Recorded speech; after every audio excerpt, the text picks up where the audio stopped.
later an international icon. How did you do that? Well, I think that there's something by osmosis. I feel very much a Texan. Yay! I do. I love all y'all. Mr. Hagman was the only Texan, the real Texan in the original show in 1978. And all of us landed in an ice storm in Dallas, Texas in 1978. And it was flat and brown, and I'd never been here before. And I remember Patrick and I looked at each other. It was like, where are we? And we stayed at the North Park Inn, which is no longer. Oh, yes. It's no longer, but it had, let's see, avocado green shag carpeting, orange formica countertops, and we were all just staring at it. It was not a hotel. This was a motel. And we were all hanging out there, and Larry Hagman, thank God, had a brown converted bread truck.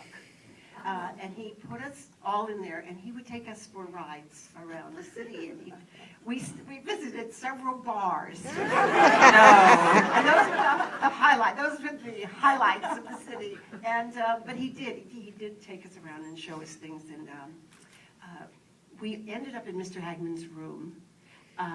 He filled his bathtub with ice. And there were several bottles of champagne there at all times.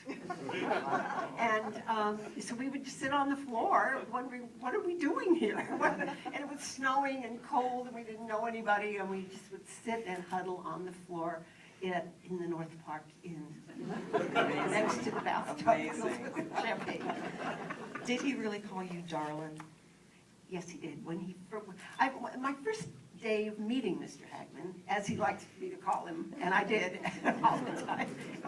It was Larry in person, but Mr. Hagman, and he'd call me Miss Gray. It was very formal. Not.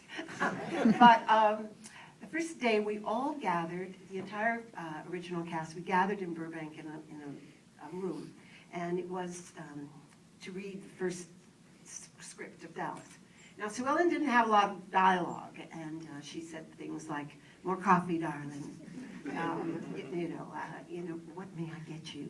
Really exciting things. Nobody even knew who she was. It was like, nobody said Sue Ellen. She never had a name. They called me, the crew called me the brunette on the couch. Because I was never supposed to be an important character. But anyway, in this room, we all walked in, and of course, Mr. Hagman made a giant entrance. He came in with a fringe jacket, a Stetson hat, a belt buckle with, it didn't say JR on it, but there was a big fancy buckle.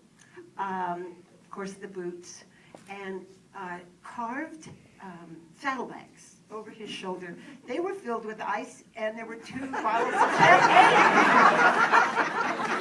And he just looked at me, and he said, "Hello, darling." And I think that was like, this is going to be the ride of my life. This is going to be so much fun. And it was. And it's still to this day, the memories of working with Mr. Hagman are delicious. What was it